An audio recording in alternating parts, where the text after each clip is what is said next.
अस्सलाम वालेकुम जी, सोहराब बरकत आपसे मुखातिब है। ज़हीर मुनीर बनाम रियासत पाकिस्तान केस में खतूत का सिलसिला जारी है। मेहदी अली काज़मी की बेटी का दूसरा खत 2000 का मंजर आम पर आया है, वो आपके सामने रख देते हैं। उसके बाद कुछ जो नूरा डॉक्ट्राइन है, नूर बीबी की डॉक्ट्राइन है, उसके हवाले से भी बातचीत करेंगे। और आखिर में आपको ये बताएंगे कि जो इससे पहले मिस जुनैरा महम को खत रिसीव होते रहे, वो राइटिंग और उसके अंदर जो कॉन्टेंट था वो शबीरा गट्टू का था, और वो गट्टू का कंटेंट किस तरह से बयान किया जा रहा था, और अब जो मेहदी अली काज़मी की बेटी का हकीकी खत है वो क्या तर्जुमानी कर रहा है, ये दोनों आपको समझ आ जाएंगे। अच्छा, ये खत नंबर 2 है। मेहदी अली काज़मी की बेटी ने अपने वालिदैन को लिखा है, और ये 2 मुलाकातों के बाद तीसरा खत लिखा है। इससे पहले वालिदैन से 2 दफा वो बच्ची मिल चुकी है। अब वो बच्ची क्या कह रही है कि जनाब इंतजार मीटिंग का, यानी ये उसने टॉप पर लिखा है कि इंतजार मीटिंग का, मुलाकात का इंतजार, बाबा और मामा, नीचे डॉट डॉट के अंदर ये चीज लिखी गई है। अस्सलाम वालेकुम बाबा और मामा, यानी ये एक रात पहले बच्ची अपने वालिदैन के नाम खत लिख रही है। यानी खत लिख के बेसिकली अपना टाइम गुजार रही है कि किसी तरह से टाइम पास हो, ताकि मेरे वालिदैन मुझ तक पहुंचे। मासूम बच्ची है 12-13 साल की, और वो उस शेल्टर होम के अंदर से ये अपना दर्द किसी तरह से बांट रही है कि मेरे वालिदैन तक पहुंचे। बाबा और मामा, अस्सलाम वालेकुम बाबा और मामा, आप कब आएंगे मुझसे मिलने? मुझे आपकी वो प्यारी प्यारी बातें याद आती हैं। आपका फेस मेरी आंखों के सामने है, और ये फेस मेहदी अली काज़मी और उनकी वाइफ का है, उनकी बेगम का, उसकी छोटी बहनों का है। ये फेस नूरा बीबी का नहीं है, ये फेस गट्टू शबीरे का नहीं है, ये फेस शबीरे की परी का नहीं है, उसकी बीवी का नहीं है, बल्कि ये उसके मां बाप का फेस है। मुझे आपकी प्यारी प्यारी बातें याद आती हैं, आपका फेस मेरी आंखों के सामने है।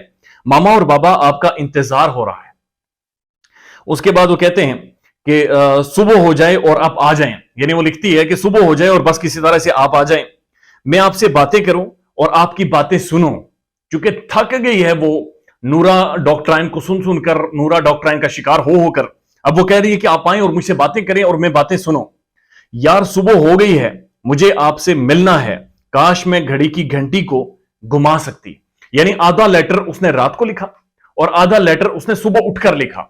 जो रात का पोर्शन है कि कब सुबह होगी और मैं आपसे मिलूंगी, और सुबह उठकर लिखती है कि जनाब सुबह हो गई है, काश मैं घड़ी की घंटी को घुमा सकती, यानी काश किसी तरह से 12 बज जाएं जब हमारा मुलाकात का वक्त शुरू होता है, यानी उस वक्त मुलाकात। अब इस दर्द का आप अंदाजा लगाइए कि ये बच्ची जब वालिदैन वापस आ जाते होंगे तो उसके बाद कितना रोती होगी, कितनी तकलीफ से गुजरती होगी, कितनी कर्ब से गुजरती होगी, जब अपनी छोटी बहनों को देखकर, अपनी बिल्ली के बारे में पूछकर, अपनी बहनों के साथ खेलकर, और उसके बाद अपने मां बाप के गले से लगकर, उनके सीने से लगकर रोने के बाद जब ये बच्ची बुनियादी तौर पर वापस उसी शेल्टर होम में होगी तो ये कैसा महसूस कर रही होगी, ये बात मेरी समझ से बाहर है।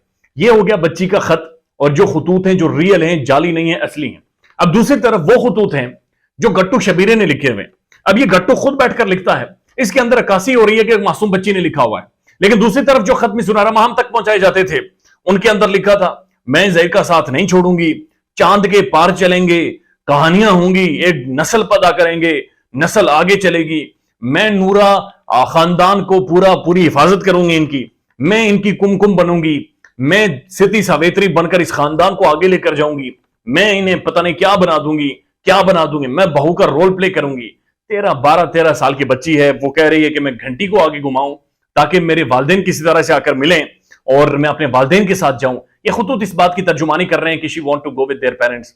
रियासत अब अगर ब्लाइंड है, अदालतें ब्लाइंड है, तो ये हमारी बड़ी बदकिस्मती है। और नूरा जो डॉक्ट्राइन है वो अब मुकम्मल तौर पर खत्म हो गई है। नूरा बीबी का ताकुब किया गया, नूरा बीबी का पीछा किया गया, और नूरा बीबी आखिरी झटके ले रही है कि जहां पर उनके हाथ से ये तमाम तर रस्सी निकल जाएगी, रस्सी उनके हाथ से खींच ली जाएगी और वो कानून की छतरी के नीचे उन्हें लाया जाएगा। क्योंकि अभी तक वो समझती हैं कि वो कानून से बालातर हैं, लेकिन मेहदी अली काज़मी ने यह तहैया कर रखा है कि वो जब तक कानून की छतरी के नीचे नूरा डॉक्ट्राइन को नहीं लाएगा, वो पीछे नहीं हटेगा। ख्याल रखिएगा अपना। अल्लाह हाफिज।